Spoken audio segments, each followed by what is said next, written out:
The sequence, the sisters are asking to repeat the sequence of things that need to be done for the Friday prayer.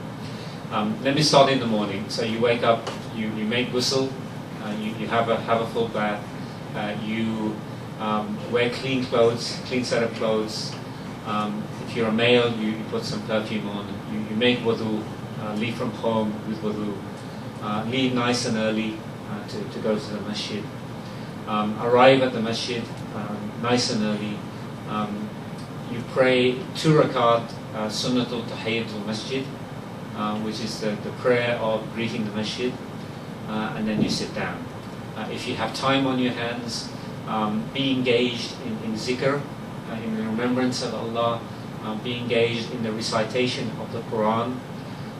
The surah that one should try to pray, one should try to recite every Friday is Surah Qaf.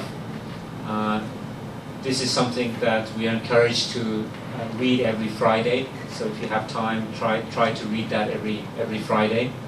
Can you say Surah? Surah Qaf. That's the K. Surah the K. Then, when the azan is called, the first azan is called, then you pray the 4 rakat sunnah. Okay. Once you pray the 4 rakat sunnah, then you're waiting for the second azan to be called. The second azan will be called, and then the imam will begin the khutbah or the sermon. So he will do the 2 sermons, sitting in between the 2. Briefly. Once the 2 sermons are done, then the iqamah will be called, which is the short call for prayer just before the prayer begins. Then we would pray the 2 rakat farad for Jummah with the imam, and then after the salah, you engaged in zikr, or remembering Allah. You make some supplication. And then you pray a further 2 rakat sunnah, and then any additional prayers you want to offer, any nafal prayers you want to offer, which is entirely voluntary to you, you would pray them then. If for some reason you don't get a chance to offer the sunnah prayers before the sermon begins, then you can always offer those afterwards. So after the farad rakat, after you prayed in congregation, any sunnahs that you didn't have an opportunity to offer, that were to be offered before the sermons, by all means you can offer those after the farad. So that explain the sequence. I was taught to pray like the reading to the masjid and then after another 2 rakat. Is that correct? Like before your part prayer, is that correct? Like something like that? So you got the 2 rakat for greeting the masjid, Right. and then you got 4 rakat sunnah. No, another 2, and then after the 5, I do 2 or even up to 4 more. Like after, like 2 salah as well, and then another 2 rakat. Is that correct? Before or after? Okay, 2 greeting the masjid, 2 rakat greeting the masjid, 2 rakat after I greet the masjid. I was taught that way. And then After that is the khutbah. And then after the khutbah is the 2 rakat fard. And then after the 2 rakat fard, then do another 2 rakat after that. yes, it's 4 rakat before, Right. 4 rakat sunnah before Two the greeting the prayer, masjid, 2 rakat after the greeting of the masjid. and then another And 2. then the khutbah. And then it's the fard prayer, which is a 2 rakat. It's for just like in Zohar. So remember when we had the first class, we gave the crib sheet, which had the timings on there. We covered the timings. We also covered the number of rakat in each prayer. I don't think we had Jummah on there, or maybe we did, but it's exactly the same as Zohar. Okay, the only difference is instead of 4 rakat farad for Zohar, that 4 rakat is replaced with 2 rakat. Right. Well, it's replaced with 2 sermons plus 2 rakat Right. in congregation. But other than that, the sunnah are the same.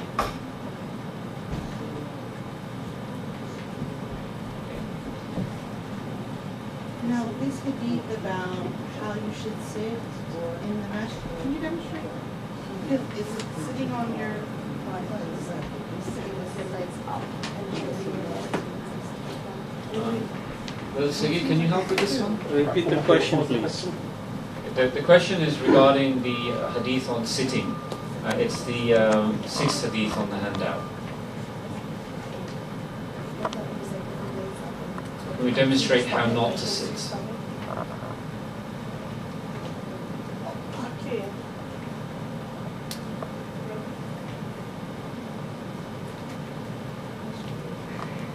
And what is the question again? Can we demonstrate that position? Oh. How not to sit, right? Yeah. I think if I understand correctly, it would be like this. right? Or laying Or down. your feet sticking Can you straight show out? here? No, this is holding them. Holding them. This is holding them towards your stomach, right? It says to sit on your With hips by holding them with erecting your hands feet. on Friday while the imam is delivering the sermon. Taking them to the stomach. So, Brother Sagir, do you want to sit here so that we can capture it in the video? So this is capturing how not to sit during the Jummah khutbah. And as the hadith says, the Apostle of Allah sallallahu alaihi wasallam prohibited to sit on hips by erecting feet, sticking them to the stomach, and holding them with hands on Friday while the Imam is delivering the sermon. So that's just one. That's erecting, because the way it's worded, it sounds like it's two ways not to sit. 2 ways. Oh, With the feet erected Yeah, like if I or was with holding the way he sat down. Yeah. That's how I understood it. 2 ways. So the best way to sit is just like you sit when you're in prayer. No. Just sit like that. This is For best. tahiyat, in the tahiyat position. Yeah, so just like you're in the sitting position in the prayer, just sit like that. That is best, inshallah. Allah knows best. You mentioned distraction of playing with something during the khutbah. Yeah, so the comment was to mention the importance of being distracted and playing with things. So we mentioned that one should not talk during the sermon. One should not reply to somebody who gives you a greeting. Similarly, you should not be playing with your cell phone. Your cell phone should be off. All of the things that we do during prayer apply during the sermons. Like fiddling with things. Fiddling with things, looking here, looking there. I mean, just like our attention in the salah, we stand in the salah as if we see Allah. We're told, stand in the salah as if you see Allah, and if you do not see Allah, then at least know that He sees you. This is how we're told to approach the salah. So similarly, during the sermons, we should have the same attitude, that we are sitting in front of Allah, and our attention should be on the khutbah. Any other questions? You're praying, let's say at someone's home, and they're leaving, and they,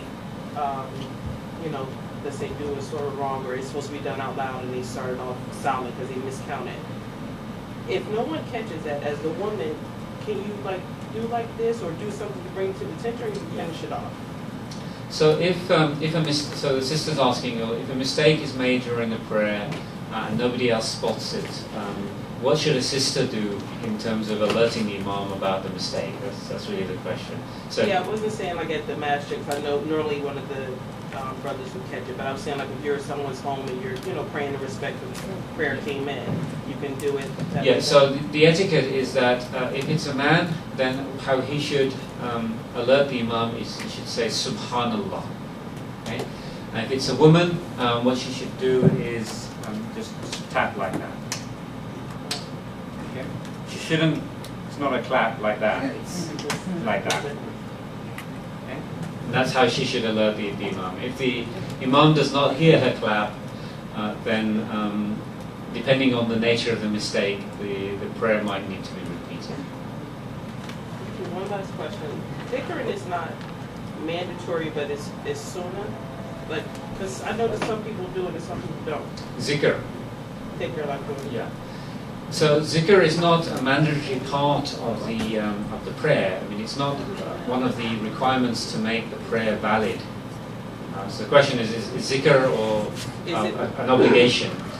It's not an obligatory part of making the prayer valid. So if one does not do zikr, that doesn't mean, it's got nothing to do with whether the prayer is valid or not. Okay, but zikr is something that we should do. Okay, the remembrance of Allah subhanahu wa ta'ala is the thing that the believer yearns for. Okay, I mean, we want to try and remember Allah as much as we can. This is the whole point of everything. So the etiquette is that after each prayer, we should say Subhanallah 33 times, Alhamdulillah, and Allahu Akbar. We should try to do this after each prayer.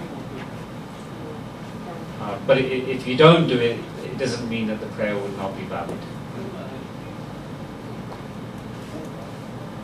Okay?